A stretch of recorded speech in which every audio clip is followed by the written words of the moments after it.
السلام عليكم. قضية اليوم هي قضية مغربية، ونبداو من سنة 2009 ملي واحد راعي الغنم كان كيرعى الأغنام ديالو في غابة خارج مدينة الجديدة مع 9 الصباح، حتى كيلقى جثة محروقة ومرمية تحت الأشجار، بحيث الجثة ما كانتش محروقة كاملة، غير بعض المناطق فقط، في حين أن ملامح الجثة كانت واضحة. يعني اللي حرق هاد الجثة إما كان مخلوع أو ما كفاهش الوقت يحرقها بشكل كامل. هذا الراعي هذا اتصل بالبوليس، جات الفرقة الجنائية ومعهم عناصر من الشرطة العلمية، داروا المعاينة، لقاو الجثة كترجع للشاب عنده تقريبا 38 سنة، محروق أجزاء من الجسد ديالو وملوي في مانطا ومربوط بأسلاك كهربائية. وبقاو المحققين كينتظروا صدور نتائج البصمات لتحديد هوية هذا الشخص هذا. ولكن قبل ما تخرج نتيجة البصمات، جا واحد الأستاذ لمركز الشرطة كيبلغ على الاختفاء ديال الصديق ديالو اللي حتى هو كيخدم في سلك التعليم، وكيقول هاد السيد للبوليس ان هاد صاحبي المختفي كنخدم انا وياه في نفس الثانويه، وعندي انا وياه نفس التوقيت، ولكن ما جاش هاد الصباح وكنتصل به لكن التليفون ديالو طافي. قال ليهم راني مشيت عنده للدار ديالو ودقيت عليه، ولكن ما جاوبني حتى شي واحد، وحتى واحد ما فتح لي الباب لانه ساكن بوحده. البوليس قالوا ليه عطينا المواصفات ديال هاد السيد هذا اللي كتقول انه صاحبك وخدام معك في نفس الثانويه. جاوبهم عنده ما بين 37 و 38 سنه، طويل شويه، الوجه ديالو اسمر. البوليس هنا قالوا ربما هذا الأستاذ هو اللي اختفى، هو نفس الشخص اللي تلقى محروق في الغابة حدا مدينة الجديدة. البوليس هنا قالوا ليه إلا ممكن تمشي معنا لمستودع الأموات، لأنه تلقات جثة ديال واحد السيد المواصفات ديالو قريبة للشخص اللي جيتي كتبحث عليه، واحتمال كبير يكون هو صاحبك. فعلا مشى معاهم لمستودع الأموات، بحيث تصدم وقال لهم هذا هو الصديق ديالي. هنا البوليس طلبوا منه أنه يرجع معاهم لمركز الشرطة باش ياخدوا منه شي معلومات. سولوه إمتى آخر مرة شفتي صاحبك؟ جاوبهم آخر مرة شفت صاحبي البارح، كنا بزوج جالسين في القهوة وجاه اتصال وقال لي الله يعاونك دابا حتى الغدا ونتلاقاو في المؤسسة، ومشى في حاله. وراني طلبت منه يجلس مازال شويه معايا ومالو على هاد الزربه، ولكن قال لي غير سمح لي راني حاط طوموبيلتي للبيع، والسيد اللي بغى يشريها هو اللي اتصل بيا باش نتكاتب معاه. سولوه البوليس اشنو هي نوع السياره اللي عند الصديق ديالك؟ جاوبهم غولف زرقاء وداير عليها للبيع وحط عليها حتى رقم الهاتف ديالو. سولوه البوليس طوموبيل واش باعها ولا مازال؟ جاوبهم صراحه ما عرفتش. البوليس هنا داروا واحد المخطط ذكي، طلبوا منه رقم الهاتف اللي كان حاطو صاحبه على السياره ديالو، عطاهم الرقم، عرضوا الرقم على شركة الاتصالات وخرج لهم تقرير أن هذا الرقم هذا تلقى آخر مكالمة اللي كانت مدتها 14 ثانية، ولكن من قبل كانت مكالمة ثانية اللي كانت مدة المكالمة فيها 30 ثانية، ولكن هذه المكالمة الثانية البوليس لقى الرقم ديالها طافي. رجعوا البوليس اتصلوا بآخر رقم تلقاه الأستاذ قبل ما يموت، ولقاو مولاته مرأة وطلبوا منها تجي عندهم الدائرة الفلانية. هنا بالفعل جات عندهم السيدة ومعها الزوج ديالها. سولوها واش عيطتي لهذا الرقم هذا؟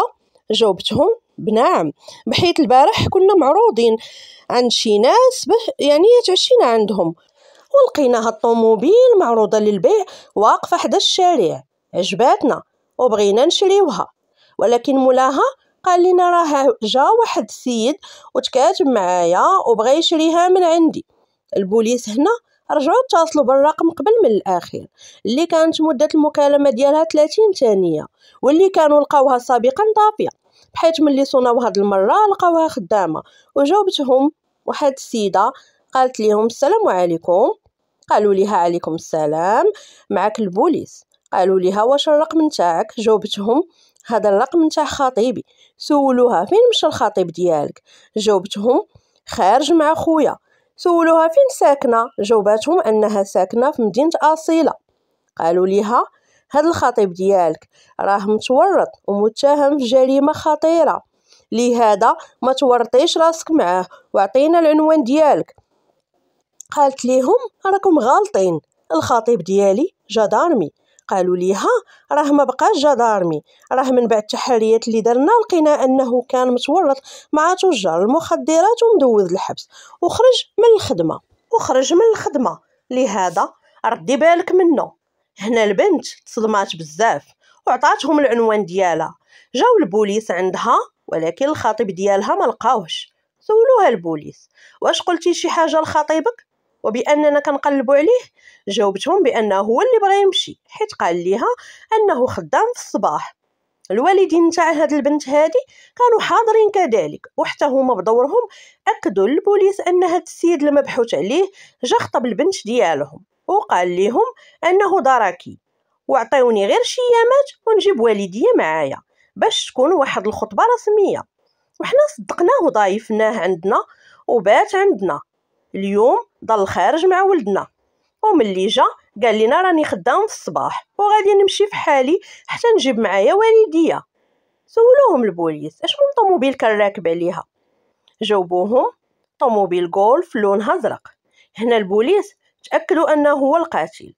البوليس هنا قالوا لخطيبته غادي تتصلي به وتسوليه فين مشى. وبالفعل البنت عيطات ليه وقالت ليه فين كاين. جاوبها انه جاتو ميسيون لمدينه اكادير. البوليس هنا قالوا ليها قطعي وعاودي عيطي ليه وقولي ليه راني بغيت نشوفك ونجي لعندك لاكادير. بالفعل البنت عيطات ليه وقالت ليه انا راني قلت لدارنا غادي نمشي عند خالتي، لكن في الحقيقه راني غادي نجي عندك، توحشتك وبغيت نشوفك. هنا المتهم فرح وقال ليها صافي اوكي، ملي توصلي للمحطه عيطي لي نجي حتى لعندك. هنا البوليس مشاو مع البنت لاكادير. ملي وصلت البنت لاكادير وبالرفقه ديالها عناصر من الامن عاودت عيطات ليه وقالت ليه راني وصلت دابا للمحطه باكادير. وبالفعل وقفات البنت حدا المحطه والبوليس حداها كانوا في الزير المدني حتى كيبان ليهم هو جاي ولابس الزي الرسمي الخاص بالدرك الملكي وجا عندها على رجليه. هنا البوليس شدوه في البلاصه واول سؤال سولوه هو منين جاتك اللبسه ديال الجندارم؟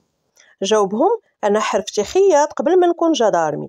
قالوا ليه البوليس فين هي الطوموبيل الغولف اللي سرقتي وقتلتي مولاها؟ قال ليهم بعتها لواحد السيد خدام في لافيراي. وبالفعل البوليس مشاو لافيراي ولقاو السياره ديال داك السيد اللي تقتل وتلقى محروق غولف زرقاء نفس الماتريكيل ومازال في الملكيه ديال الاستاذ المقتول. البوليس شدو مول لافيراي وقالوا ليه دابا عاود لينا كيفاش قتلتي الاستاذ. قال ليهم غادي نعاود لكم كل شيء، انا حرفتي هي الخياطه ولكن في نفس الوقت كنعرف واحد مولا فيراي كيشري السيارات المسروقه. وواحد النهار كنت دايز من حدا واحد الثانويه وهي تبان ليا واحد طوموبيل غولف زرقاء الموديل الاخر ومكتوب عليها للبيع. وهزيت التليفون ديالي وعيطت لمولاها وتسنيت حتى ل7 ديال العشيه عاد اتصلت به وقلت ليه واش باغي تبيع السياره ديالك؟ قال لي قلت ليه راه خويا شافها وعجباتو وبغيت نشوفها انا باش خويا ياخذها. وبالفعل تلاقيت مع مولاها وقلت ليه واش ممكن نجرب الطوموبيل حتى يجي عندنا خويا؟ قال لي مرحبا. وبالفعل عطاني الطوموبيل نجربها ولكن هو جلس حدايا وشديت بها انا الطريق وسكتها بالعاني في واحد البلاصه اللي خاويه ما فيها حتى شي واحد. وقلت ليه مال هادي سكتت؟ هو يقول لي ما عرفتش مالها خويا. قلت ليه خرج حل الكابو ونشوفوا مالها. قال ليهم مع هو نزل تبعته من اللور ودخلت ليه الجنويه في الظهر ديالو وهزيته في الطوموبيل وتسنيت حتى نزل الليل وديته خارج المدينه الجديده ورميته في واحد الغابه. وقال لهم انا جيت في الزي ديال الجدارميه باش يثيق بيا ويعطيني السياره ديالو نجربها كيف بغيت، ولكن تفاجأت بانه ركب حدايا. ولكن انا كنت داير الاحتياط ديالي وكنت هاز معايا الجنويه ديالي اللي مستعد ندير بها اي حاجه باش نسرق ديك السياره. قالوا ليه البوليس والبنت اللي خطبتي شنو هي النيه ديالك بكل صراحه؟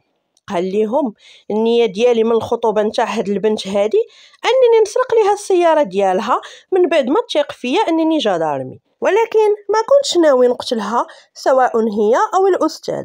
تشد مولا فيراي والجدارمي تحكم بالمؤبد، لأن الجثة شوهها وتحكم أنه قتل الأستاذ مع سبق الإصرار والترصد. العبرة خوتي من القصة هي أننا أي معاملة تجارية نوينا نديروها مع أي شخص، سواء بيع أو شراء سيارة، عقار، أرض إلى آخره، ضروري أول حاجة نطلبوا نشوفوا البطاقة الوطنية والبطاقة المهنية، سواء هذا الشخص كان في سلك الأمن أو شخص مدني، لأنه كنسمعوا بزاف القضايا الإجرامية الأشخاص انتحلوا صفة رجل عسكري أو رجل أمن عن طريق زي رسمي مزور وقاموا بجرائم خطيرة. حتى لهنا سالات قضيتنا اليوم، وأستودعكم الله الذي لا تضيع ودائعه.